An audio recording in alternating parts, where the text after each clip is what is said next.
Magandang Agham Pilipinas sa ika-68 sesyon ng UN Commission on the Status of Women, isang forum na magbibigay pansin sa mga problemang kinahaharap ng kababaihan, gayon din sa mga solusyon at programang nakabatay sa science, technology, and innovation na maaaring makatulong sa kanila ang idinaos sa Philippine International Convention Center.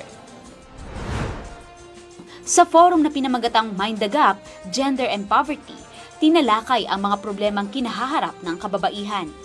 Sa ulat na inilabas ng UN Women, organisasyong nagsusulong ng mga programa, polisiya at estratehiya upang isulong ang women empowerment, 10.3% ng mga kababaihan sa buong mundo ang nakararanas ng extreme poverty. Poverty increases women's vulnerability, pertains to existence of inequality of opportunities for women, like having limited access to material resources, ownership, properties, and lands. Sa usapin ng science and technology, ayon sa UN Women, 2 mula sa 10 science and technology jobs lamang ang may partisipasyon o inookupa ng kababaihan at 16.5% lamang ang kabuuang bilang ng mga babaeng inventor sa buong mundo.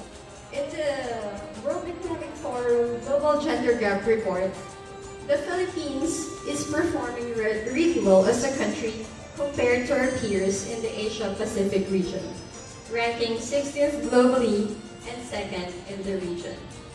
But we need to ask ourselves, does this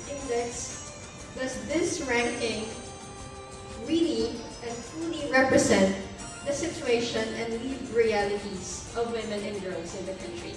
Samantala, sa forum ipinakita rin ng iba't ibang inisyatiba ng pamahalaan upang suportahan ang hangad na economic empowerment para sa kababaihan. Kabilang na dito ang Small Enterprise Technology Upgrading Program, Women Helping Women Innovating Social Enterprises, Innovation for Women Enterprises at marami pang iba. Numero 1 programa natin sa technology transfer ay yung Small Enterprise Technology Upgrading Program.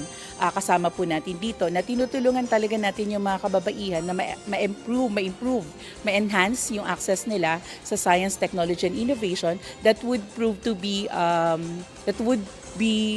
important in enhancing yung kanilang productive operations, yung productivity, yung product quality ng kanilang mga produkto.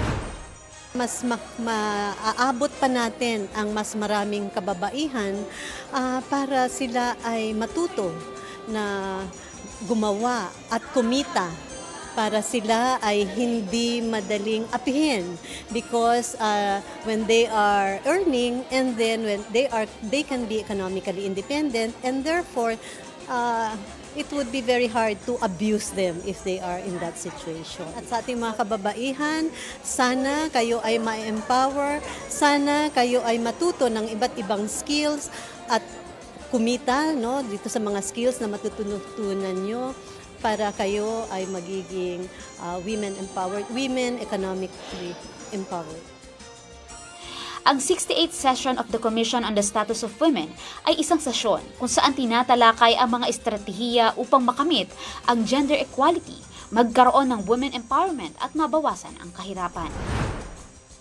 Ang kaganapang ito ay pinangunahan ng Department of Science and Technology National Capital Region sa pakikipagtulungan ng Philippine Commission on Women at UN Women Philippines. At yan ang aking balitagham sa araw na ito. Ako po si Desa Maderal, delivering science for the people. 1DOST for you.